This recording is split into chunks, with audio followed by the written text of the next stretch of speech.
just fitness-wise? Maybe particularly? Yeah, he's got to do some work still today and possibly tomorrow as well to make sure that he's 100%. I think with all side strain, especially with fast bowlers, it's a tricky one to when they are ready to come back. So that decision will get made probably tomorrow morning. Is this a game where you given the dimensions of the field and the weather and that sort of thing, is this a game where you might consider an all-pace attack? If you mean if Lungi is available, fully available, Or even if he's not, you've still got all rounders. the ability to play Yeah. Yeah, it is. It is something that you can think about. I think especially, weather, a lot of rain around, as you rightly say, small straight, big square, pitch has been under covers. It's a discussion myself and the coaches briefly entertained a little bit. But I think a full game of 50 overs, I think both our thinking was that Imran is still such a world-class bowler that even with the wet ball and even on the small field, he's still got the tricks, especially against a team who hasn't faced him before. Probably a full game we would stick to having a spinner on our side. I just want to go back to Lungi for a second. If there's a kind of doubt that maybe he's not 100% fit, is your thinking that maybe you'd rather keep him for, especially if this is rain affected, for later on in the tournament, or just how conservative do you have to be with him? Yeah, tricky one, because we're in a position now where we need to win 5 games out of 5. So you want to have your best guys available for selection. But yeah, what you're saying is what we thought as well, trying to make sure that if he's not 100% or even 90% ready for the game, and even if it's going to shorten game or a bit of rain around, is it worth the risk? So that is the conversations that we have spoken about. So probably the right call to make would be to say that if he's not ready, you just give him a little bit more time to see if he can play the next 4 games, which is going to be big, obviously, playing against your bigger nations, where this Bjorn is bowling nicely in the nets. He looks like he's bowling very well. But that decision will get made tomorrow morning. Faf, given the first week where you had 3 games within a week, and then now obviously kind of 7 overs or 1 game in 10 days, how frustrating has it been sitting on the sidelines for this time? And then also how the weather over the last weeks hampered your preparations? Yeah, like we said, week 1 was not an ideal start. It was a bad start to the tournament. But that's done now. We have to make sure that we try and put all of our energy and focus into the now and what's coming up next. I truly believe that if we stay, if we carry those ghosts of the last week with us, then it's going to be tough to get out of the hole. So that the conversations the last couple of days, and especially with all the rain around, it gives me more time to check in with players to make sure that guys are on the right path mentally more than anything else, that they've put that week behind them, because you can't be looking back now. If you're looking back, then we're just going to almost like float through this tournament, win 1, maybe 2, maybe 3 games, but we're not going to achieve what we want. So the fact that there has been a bit of rain has given me clarity on discussions we need to have in the team, and I feel that's been really good off the field. In an ideal world, yes, you would like more practice, but also 1 net session now is not going to make the team play better. I believe it's more the conversations we're having behind, just making sure that we're strong and knowing exactly what we need to do, the style of cricket that we need to play, the intensity that we need to apply. I felt in that first week our intensity and the way that we play was down. And that's not good enough, and that's why results wasn't the way we wanted. Just a word on your opposition. Obviously, you guys haven't played them in a 50-over game before. How much are you drawing on your experience from the IPL and facing their spinners in particular? Yeah, very true. Afghanistan, I think what's clear in the world of cricket now is that you can't call teams minnows anymore. You can't call them weaker sides, because they have the ability and the players in their dressing room to do to change a game. You know, you need 2 or 3 guys in any game to stand up and win you a game, and they've got those players. Obviously, Rashid Khan is probably the standout for them, and the fact that he's proven in T20 cricket that he's certainly probably the best leg spinner in the world in T20 cricket. You know, in 50 over cricket, it gives him a bit more time, but you also don't have to attack him as much as you have to do in one-day cricket.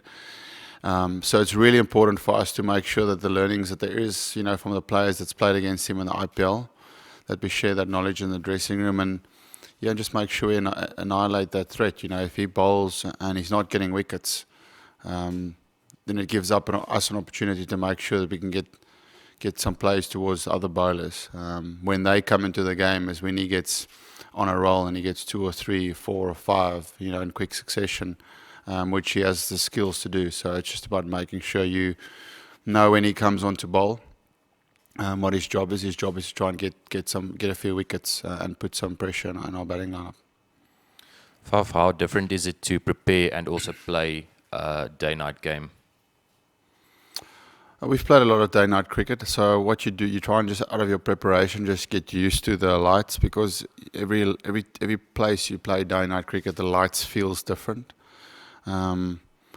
This ground looks like there's a few pockets that are not as bright as the middle, so it goes out a little bit darker towards the end of the. So it was good to have a night practice yesterday where we could just see what was going on, and then you have to make those quick decisions in the middle as well, you know, because sometimes at night it can be a little bit more difficult picking wrist spin. So you just got to give yourself a little bit of time, making sure you assess what's happening in the bowler's hand, and then from there on you make your plans and you try and counter it as best as possible.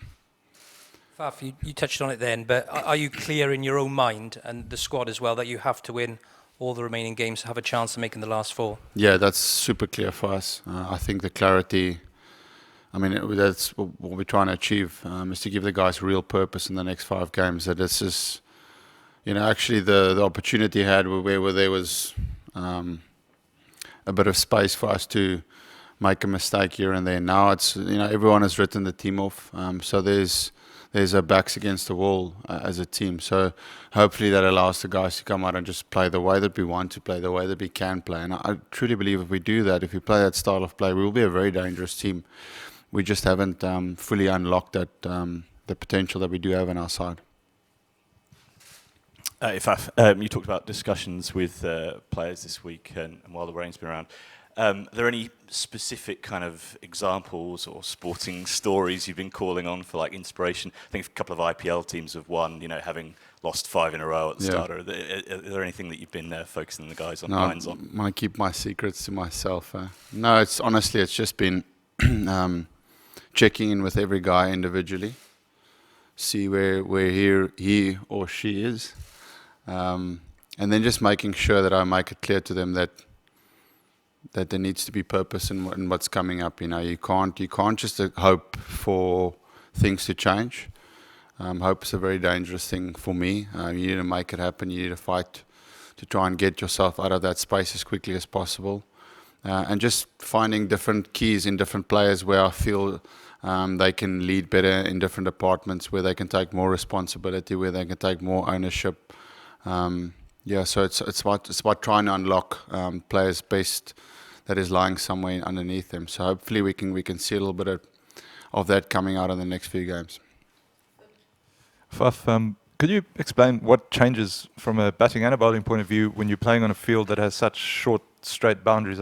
In my very amateur analysis, I'd say hit straight, but I mean, you know, it's got to be a bit more complicated than that from bowling and batting. Yeah.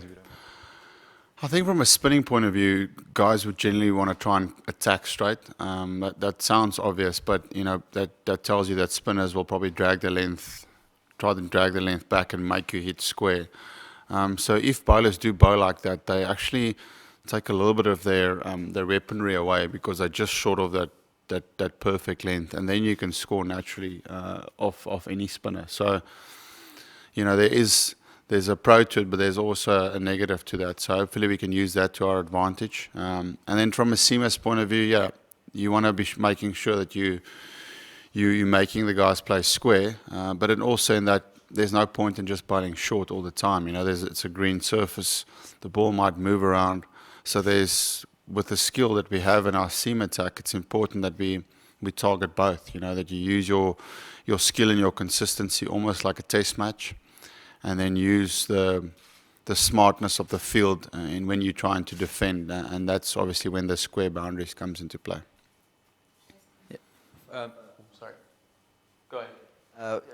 Just tagging on to the earlier question about where the team's drawing inspiration from, not many South African captains have dealt with the kinds of situations that you've got now in your team.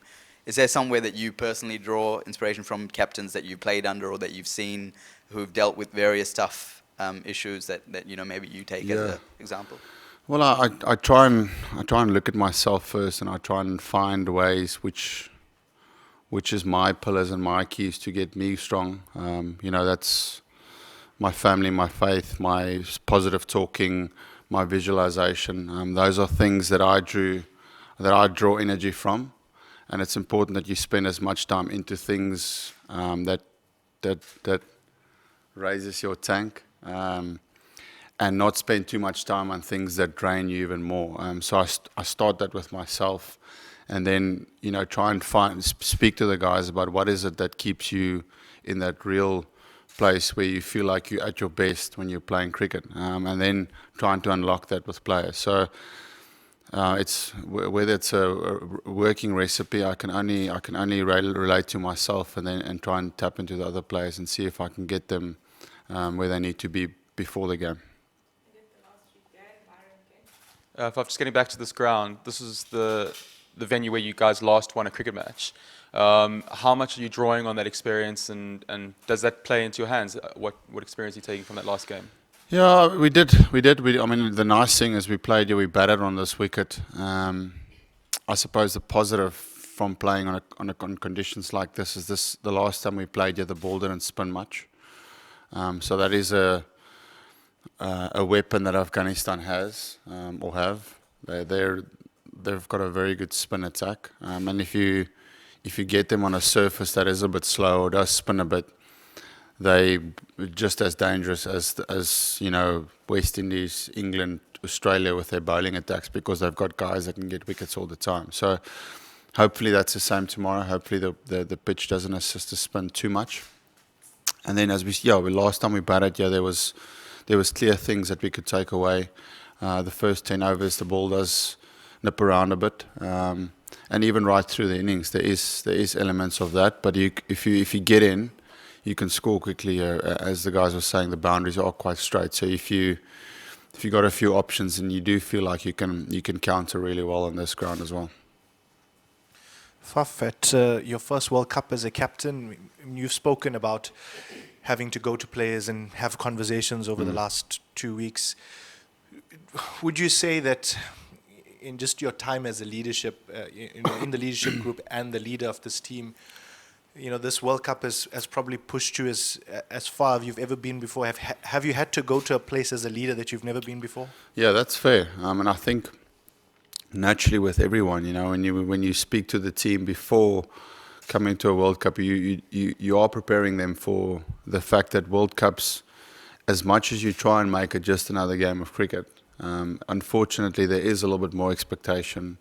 There is a little bit more on you as a player, and the same thing is for a captain or a coach. So definitely the start that we've had has made that really, really challenging, and that is something. It's probably been the biggest challenge if you look over a career. You know, we haven't had a run of 3 games on the bounce where you lose, where you feel like, you know, it's do or die now. As I said, in series, normally you always have another opportunity to come back. The one series that we find really tough was against India, but I was injured for that series against India in South Africa. So, yeah, from a challenge myself as a leader, this has been right up there. But I suppose that's what the last 2-3 years of captaining the side has prepared me for, you know, whether it's good situations or bad situations. You try and mature as much as you can as a captain to try and be ready for when it's really, really tough, because then the team looks to the leaders in the side. So, yeah, it's a hard time, but it's also a time that I'm owning up to the fact that I need to step up and make sure that I lead the team in a time when they need me. Faf, I think it was you who said when discussing selection for the India game that who your best batsmen were against spin was a large factor in that. Yeah. Are you thinking the same way here? Another side whose weapons are mainly spin?